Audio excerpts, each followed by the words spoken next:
Ben, compañeiros e compañeiras, benvidos a esta movilización que non ten máis que defender o sistema público de pensións, que é o dereito de todos nós a unha vida mínimamente digna. Efectivamente, fai hoxe 100 anos, saliu por primeira vez do Parlamento unha lei do goberno que nos recoñecía o dereito a unha pensión para cada un das traballadoras e dos traballadores. Eso non ten moito máis que dicir. A cuestión, iso que custou, como nos acaban de explicar, tanto esforzo, tanto sacrificio, tanto sufrimento, resulta que agora non lo queren roubar. Iso é do que se trata, non lo queren roubar o sistema público de pensións, porque queren privatizalo todo.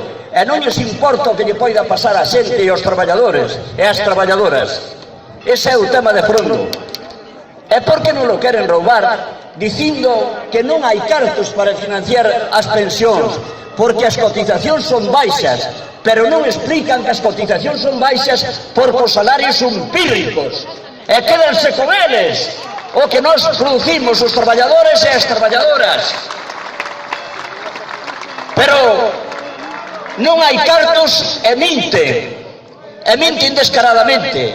Pero antes é que, mirad, hasta que están o facendo con trampa, en plan trilero, cínicamente. Non dicen de golpe vamos a baixar as pensións o 50%, no. Un día resulta que nos congelan as pensións, outro día resulta que nos entregan ese miserable 0,25%, e outro día nos piden máis anos de edade para poder xubilarse, e outro día nos dicen que fai falta tamén máis tempo de cotización para determinar a pensión que nos pode corresponder.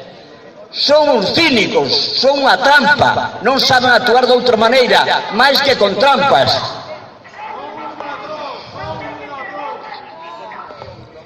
Outra cousa, dicen que non hai cartos, pero como que non hai cartos? A quen lle van a contar? Que os vayan buscar os paraísos fiscales, que de España salen como media, así como 80.000 millóns de euros todos os anos.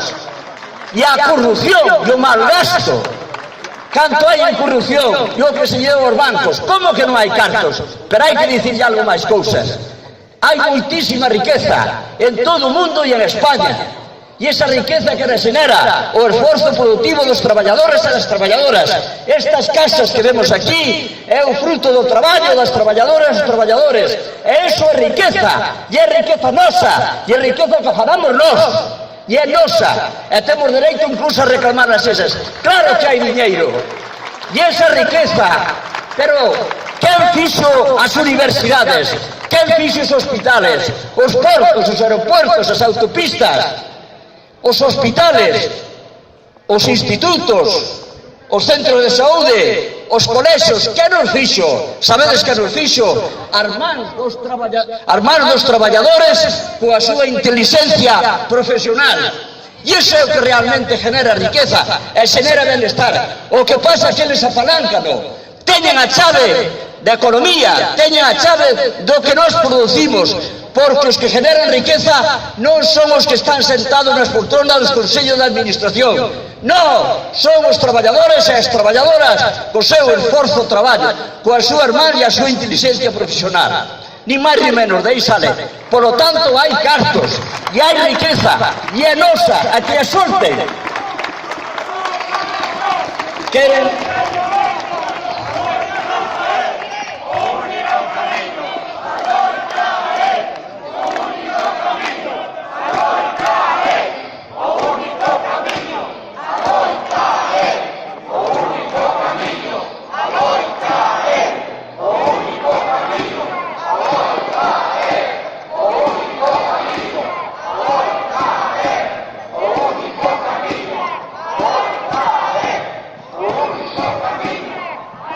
Se me permitides, queren arruinar o sistema público de pensións, porque queren darlle como gran negocio a banca e as multinacionales, aos poderosos da economía. Por eso queren arruinalo e dicir que non vale e logo entregarlo a eses, ao poder económico, en colaboración con certa parte de políticos que están ao seu servicio porque están ben pagados.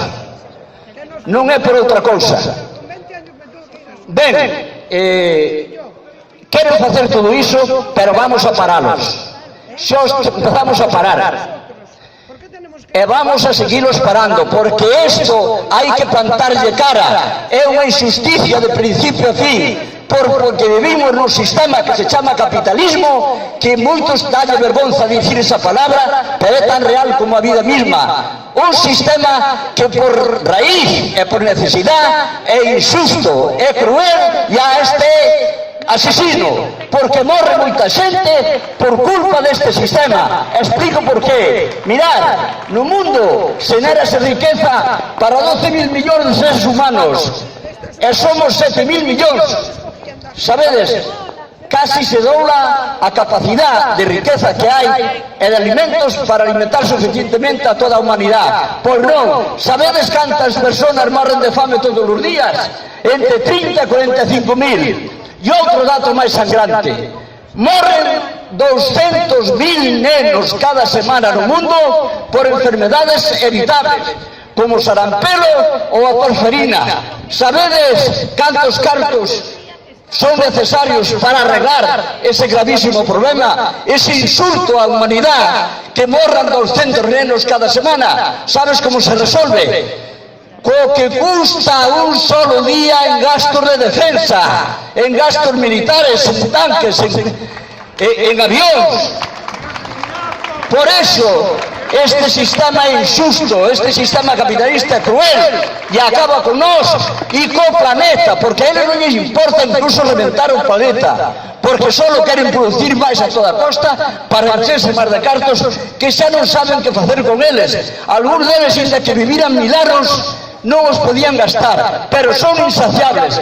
Nós temos que parar isto e vámoslo a parar con organización, con movilización, como se fixo sempre a través da historia, porque cada dereito dos traballadores e das traballadoras non veu de outro lado que a previa movilización. Vos podía dicir algo máis, pero me están dicindo que o tempo basta e teñen razón, remato. Vou, antes de nada, dadme pedir que lea aquí dous renglóns nada máis.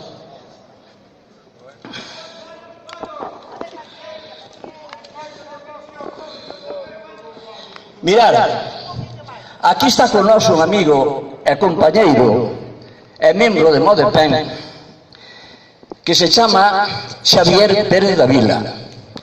Escribiu un libro, é profesor, é escritor e é economista. Logo tamén nos vai falar.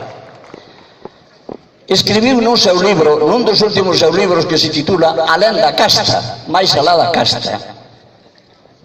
E nas súas últimos renglóns das súas páxinas do seu libro di isto: só o desexo e a vontade de liberdade e igualdade, a organización e a rebelión das e dos máis poderá traernos a vida xusta e boa que soñamos. Esa é a nosa responsabilidade, a de todos. Esa é a nosa responsabilidade de todos. Temos que ganar o futuro, porque é posible un futuro mellor para todos. Gracias, compañeiros. Saúde e liberdade.